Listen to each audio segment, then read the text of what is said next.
Good morning दोस्तों। Welcome to आईएससीएस के English के प्रैक्टिस सेशन में आप लोगों का स्वागत है। दोस्तों चलिए शुरू करते हैं आज का प्रैक्टिस सेशन। ये जो सेट ऑफ क्वेश्चंस हैं बहुत इम्पॉर्टेंट हैं। एसएससी के सीजीएल हो या सीएचएसएल हो, एमटीएस हो या फिर बैंकिंग के आईबीपीएस या एसबीआई हो या फिर एयरफोर्स या सीडीएस हो या इक्विवेलेंट कोई भी एग्जामिनेशन हो दोस्तों, सारे एग्जामिनेशंस के लिए ये जो भी जितने भी मिक्स ऑफ क्वेश्चंस हैं हमारे आज के सेट में वो बड़े ही महत्वपूर्ण है दोस्तों, इसलिए आप अंत तक देखना जरूर। चलिए दोस्तों देखते हैं आज का पहला सवाल। आज का पहला सवाल फिल इन द ब्लैंक से है। सवाल है students are prohibited that cycles into the college. Dash में क्या होगा? To bring, to bringing, from bringing या ब्रिंग।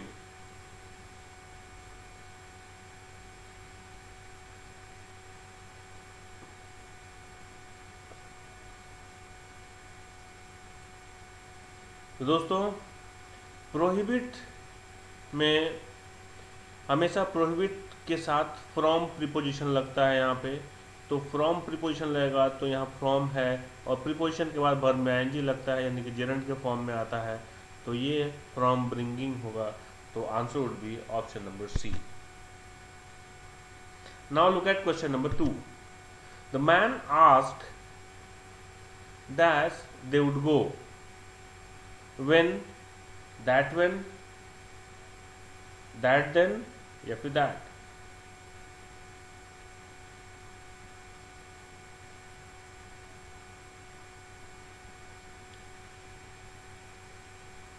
दोस्तों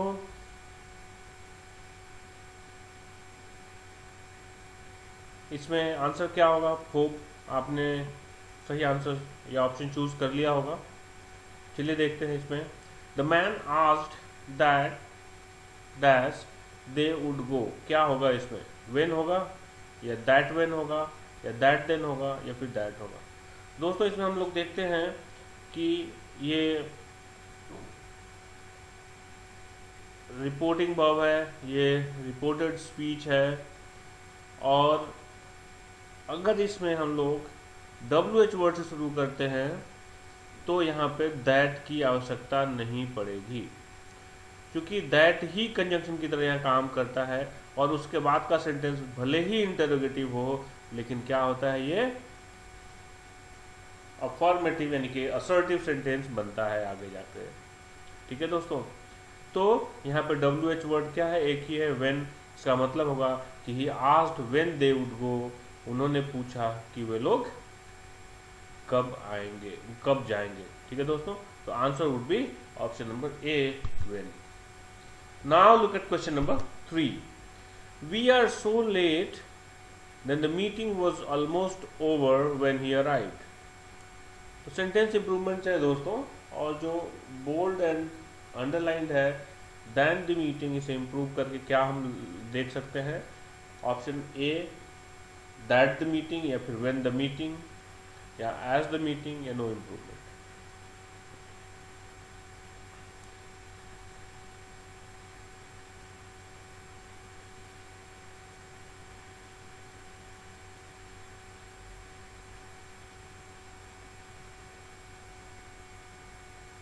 दोस्तों यहाँ पे हम लोग देखते हैं कि सो का इस्तेमाल है, तो इसका मतलब कि यहाँ पे सो के बाद हम लोग हमेशा क्या लगाते हैं? दैट लगाते हैं, देन नहीं लगेगा दोस्तों। यहाँ क्या होगा? दैट होगा। तो we are so late that the meeting was almost over when he arrived. तो option A will be the right answer. Now look at question number 4. Wait here until I will call you.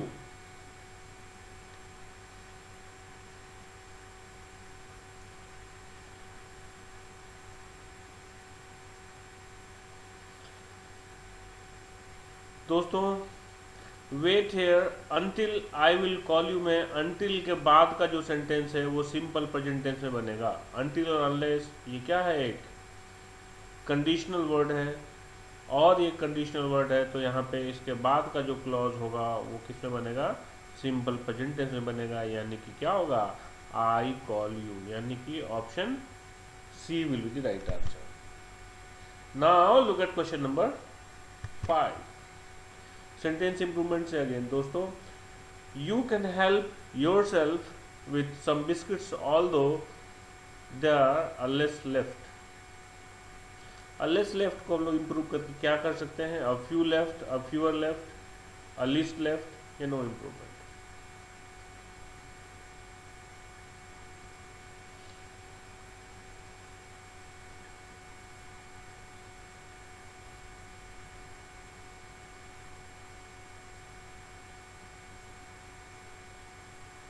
तो दोस्तों देखिए यहाँ पे क्या है, less left किसी के लिए आया है, सम बिस्किट्स के लिए आया है। बिस्किट्स क्या है, काउंटेबल है दोस्तों, और जब काउंटेबल होता है तो यहाँ पे लेस ना लगा कर क्या लगाते हैं, फ्यू लगाते हैं दोस्तों, ठीक है। तो क्या होगा, अ फ्यू लेफ्ट, यानी कि answer would be option number A. Now look at question number 6 from common error. It is N infirmity of the political leaders that they feel highly grateful when they are praised in eloquent terms on the stage before a vast gathering.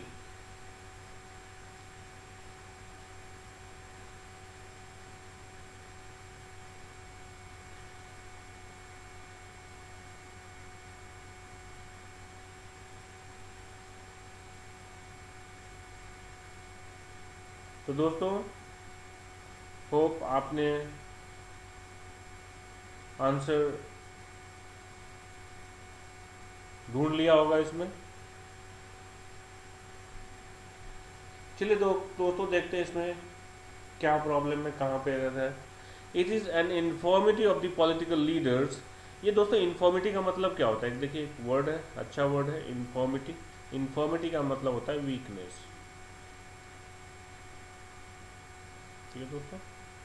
तो it is an infirmity of the political leaders that they feel highly grateful when they are praised in eloquent terms on the stage before a vast gathering. मतलब कि political leaders की एक खामी है, एक कमजोरी है कि जब लोग उन्हें मंच पर भारी सभा के बीच में उनकी तारीफ करते हैं तो वो क्या हो जाते हैं, खुश हो जाते हैं, प्रसन्न हो जाते हैं। तो यहाँ पे ग्रेटफुल है दोस्तों, ये ग्रेटफुल नहीं होगा। ग्रेटफुल का मतलब क्या होता है दोस्तों, आप उनका शुक्रगुजार होना, लेकिन यहाँ पे प्रसन्नता की बात आती है दोस्तों, ठीक है। तो यहाँ पे ग्रेटफुल नहीं होगा, यहाँ पे एग्जैक्ट वर्ड क्या होगा, ग्रेटिफाइड होगा, ठीक है। ग्रेटिफाइड का मतलब हो जाता है प्रसन्न, प्लेजर, खुश हो जाना, ठीक है दोस्तों। तो answer would be option number B, जहाँ पे ग्रेटफुल को हम लोग ग्रेटिफाइड से रिप्लेस करते हैं। Now look at question number 7। It was me who was responsible for making all the arrangements for the successful completion of his studies.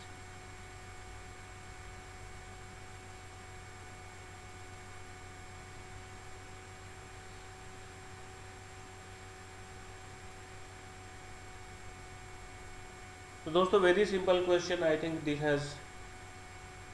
this question has been asked many a times in many of the examinations.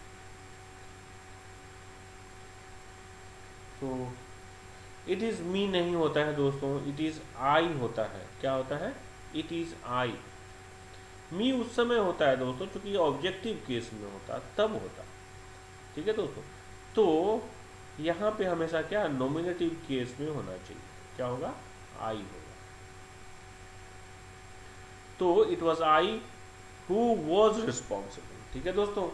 अगर ये was है तब तो ठीक है, कोई दिक्कत नहीं, आई के साथ भी वॉज लगता है। अगर ये प्रेजेंट टेंस में होता तो यहाँ पे एम लग जाता दोस्तों, ठीक है। It was I who am, लेकिन यहाँ पे ऐसा कोई केस नहीं है, ये पास्ट टेंस में है तो आई के साथ भी वॉज लगता ही लगता है। तो क्या होगा, हु वॉज रिस्पॉन्सिबल, यानी कि this is also right.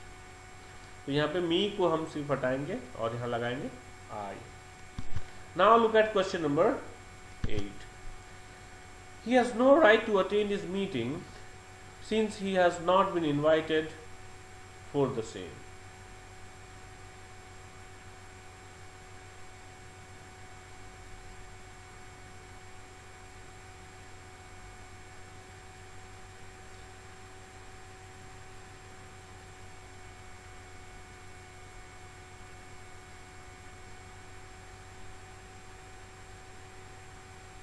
Very simple question दोस्तों, very simple. He has no right to attend this meeting since he has not been invited for the same.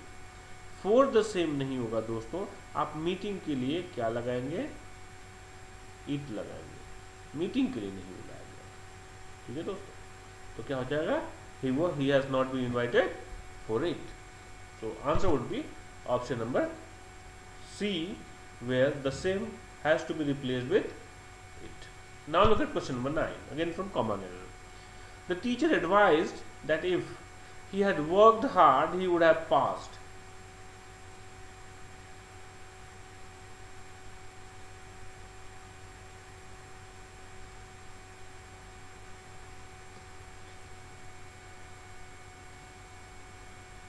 तो दोस्तों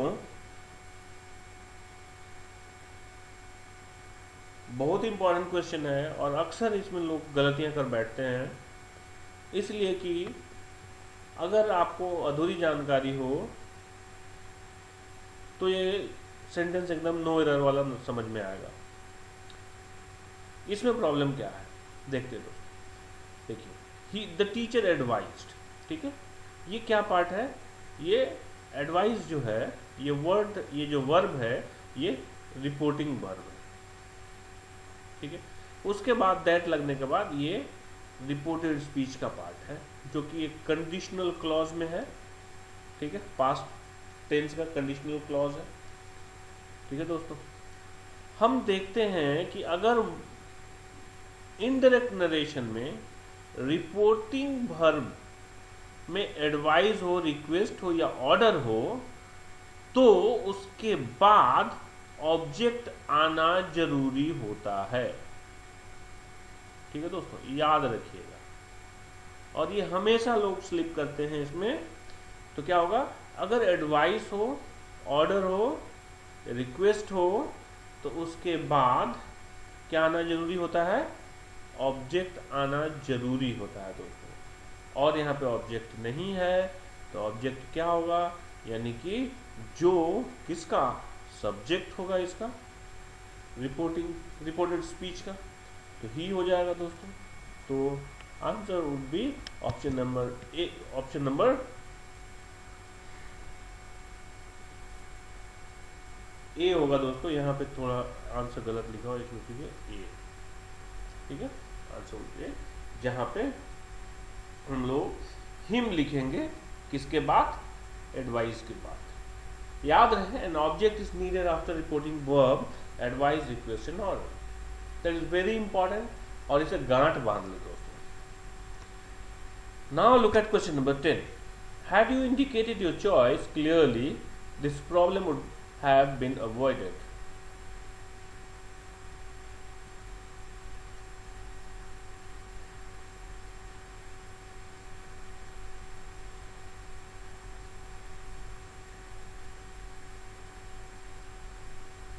दोस्तों होप आपने एरर फाइंड कर लिया होगा। Had you indicated your choice, ये दोस्तों क्या है, कंडीशनल क्लॉज है, पास्ट टेंस का कंडीशन है जो कि अनरियल कंडीशन है। पास्ट टेंस के अनरियल कंडीशन का जो कंडीशनल क्लॉज होता है वो पास्ट परफेक्ट टेंस में बनता है। और अगर हम इफ़ का प्रयोग ना करना चाहें यहाँ पे तो हैड को सब्जेक्ट से पहले लगाते हैं, जिसे इन्वर्जन कहते हैं, जो जरूरी है अगर आप इफ़ का इस्तेमाल नहीं करते हैं।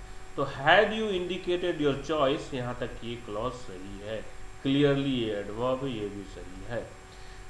उसके बाद का जो क्लॉज होता है जिसको हम लोग प्रिंसिपल क्लॉज कहते हैं, ये हमेशा क्या होगा, past form of future perfect tense, या नहीं तो आपको दूसरे तरीके से कह सकते हैं वुड हैव प्लस V3 लगेगा, ठीक है दोस्तों, और यहाँ पे उसी का ये पैसिव वॉइस में बनाया गया है, this problem would have been avoided, यानी कि ये past form of future perfect tense का पैसिव वॉइस है।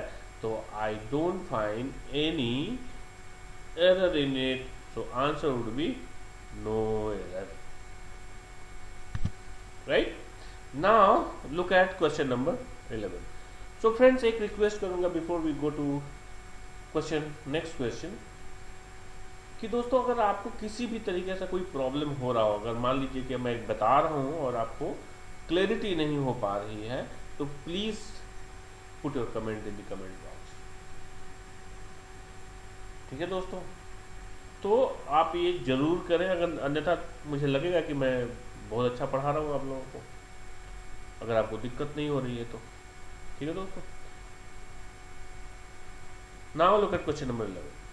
He expects his subordinates to be always at his beck and call। ये idioms है दोस्तों, और at his beck and call यहाँ पे एक्चुअली हाईलाइट करना था, at his beck and call का मीनिंग हमें फाइंड करना है, ठीक है दोस्तों। किसका? at his beck and call, यानी कि at one's beck and call या at someone's beck and call। तो at beck and call का मीनिंग क्या है? at rest, at work, at his disposal और at their desks।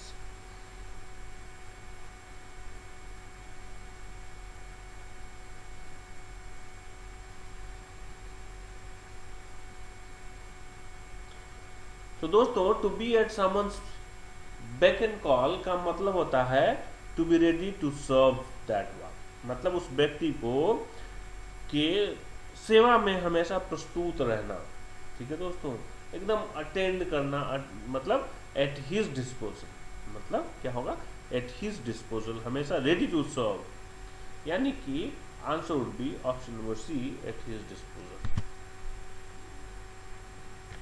दोस्तों, ये एक्चुअली मैं इसलिए इस इडियम्स को सेंटेंस में बना के दिया हूँ क्योंकि आप सेम तो आप याद नहीं करना दोस्तों, मैं आपको यही बताऊंगा कि आप अपना एक फेवरेट स्टेटमेंट आप इसे बनाना जो कि आपको हमेशा याद रहेगा, ठीक है।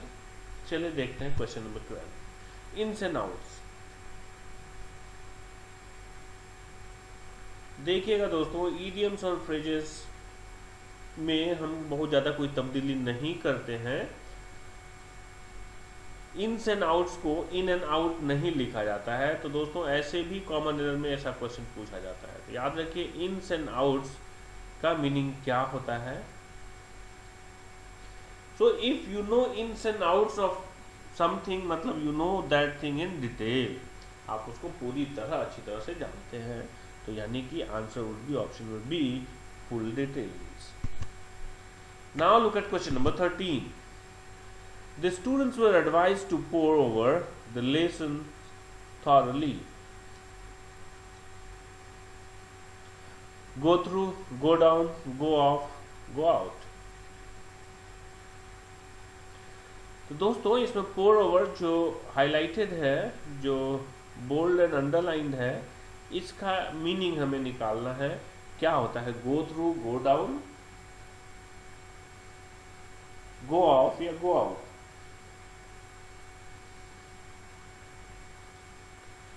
तो दोस्तों, पोर ओवर का मतलब होता है to do something seriously, to read some book seriously. If you are poring over some book means you are reading that book attentively, means you are going through the book attentively, you are reading attentively. If you are poring over something means you are doing that thing seriously, तो यानी कि answer would be option number A, go through. Now look at question number 14, take someone's to task. Options are give someone additional homework, punish someone, take someone to the principal, reduce someone homework. Someone's homework होगा दोस्तों।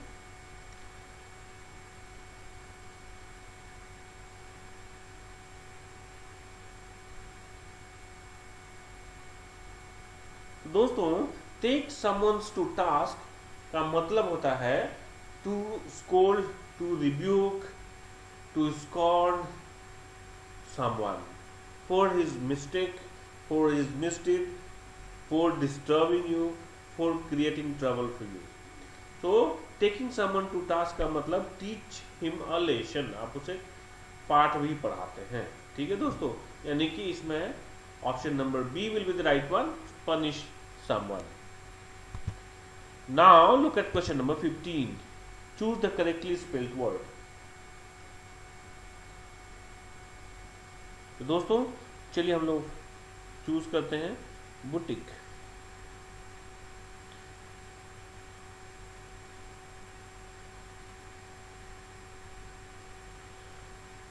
Physique,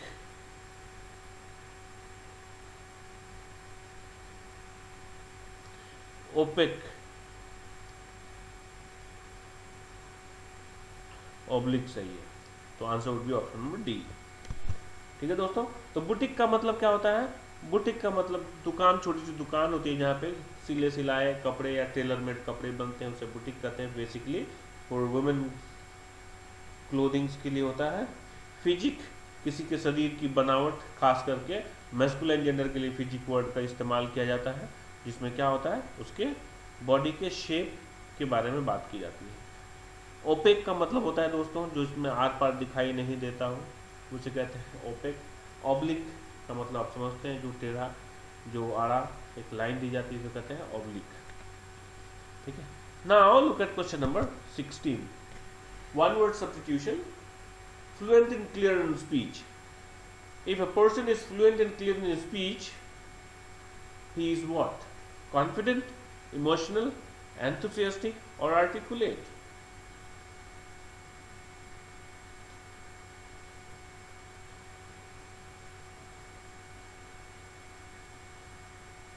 So friends, if someone is fluent and clear in speech, means he is articulate. He uses word very efficiently, very perfectly, very ornamentally. He uses ornamental English, ornamental words. So that is called articulate. And other words like confident, emotional, and enthusiastic, very easy words. So I don't need to tell you the meaning of these words. Now look at question number 17. Settlement of a dispute by the decision of a person chosen and accepted as a judge or umpire is called amalgamation, assignation, arbitration, या asseveration.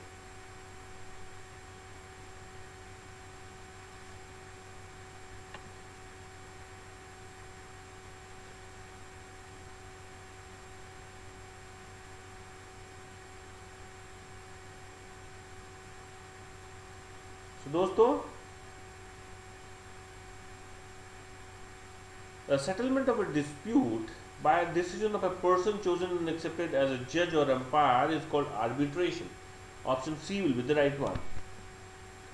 मतलब अगर कोई dispute हो, किसी तरह का conflict हो, उसको उसके सेटलमेंट के लिए अगर दोनों पार्टी किसी व्यक्ति या किसी ग्रुप ऑफ पीपल को क्या करती है, एक जज बनाती है और उनके बात को मानती है, तो ऐसे को क्या कहते हैं? आर्बिट्रेशन कहते हैं। ठीक है दोस्तों, जबकि अमलगमेशन का मतलब होता है, अमलगमेशन का मतलब कि बहुत सारी कंपनियां मिलके एक बनती है, तो उसे कहते हैं अमलगमेशन। असिग्नेशन का मतलब होता है कि मिलने का जगह जहाँ पे किसी खास वजह से कहीं पे कहीं मिलने का स्थान, जिसे रेंडेवू कहते हैं। चलिए लिख देते हैं दोस्तों, कुछ अच्छे वर्ड्स हैं। एक रेंडेवू वर्ड होता है, रेंडेवू। ठीक है दोस्तों, तो रेंडेवू मतलब होता है जहाँ पे मिलने का एक जगह है, खास वजह जहाँ पे कुछ लोग मिलते हैं, या खास करके जो लव बर्ड्स मिलते हैं, जो पहले से डिसाइडेड प्लेस होता है जहाँ पे वो मिलते हैं, उसे कहते हैं असिग्नेशन। आर्बिट्रेशन समझते हैं। एसर्वेशन का मतलब होता है दोस्तों डिक्लेरेशन, उसका मतलब होता है declaration.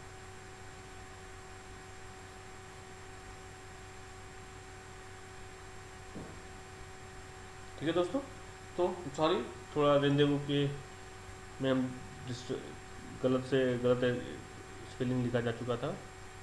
Now look at question number 18, truant. इसका सिनोनिम्स देखना है दोस्तों। ट्रूएंट का similar meaning word sky, work, attend या प्ले, क्या होगा इसमें से?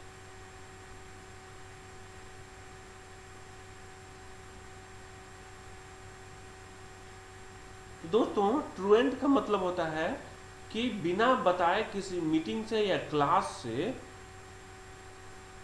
में एब्सेंट रहना।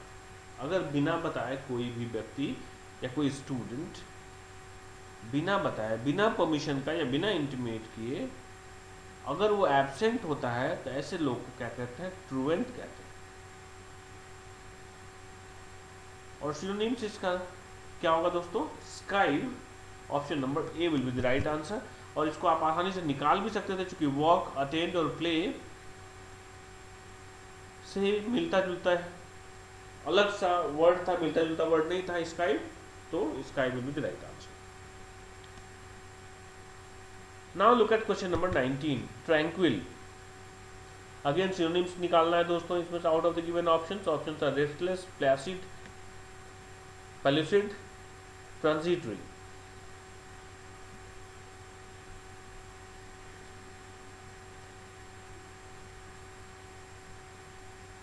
तो दोस्तों रेस्टलेस का मतलब क्या हो गया? परेशान। प्लेसिड का मतलब शांत। पेलुसिड का मतलब होता है वेरी क्लियर। ट्रांजिटरी का मतलब होता है एकदम, क्या होता है? शॉर्ट लिव्ड, या ऐसा जो कि थोड़ी देर के लिए हो, ट्रांजिटरी कहलाता है। और दोस्तों ट्रैंक्विल का मतलब क्या होता है? ट्रैंक्विल का मतलब वेरी सिंपल, प्लेसिड, सीरीन। ठीक है दोस्तों, सीरीन, प्लेसिड, काम एंड कंपोज, ये सब क्या होता है? ट्रैंक्विल होता है दोस्तों। तो answer would be option number B, placid. इसका दोस्तों रेस्टलेस आप जानते हैं, पेलुसिड मैंने क्या बोला? जो कि क्या हो? एकदम क्लियर हो, very clear, transparent.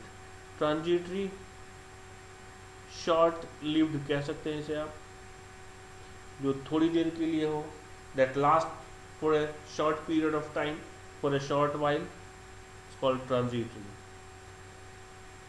Now look at question number 20, the last question of today's session. Word is exceed and we need to find the synonyms. Options are consent, access, assess or proceed.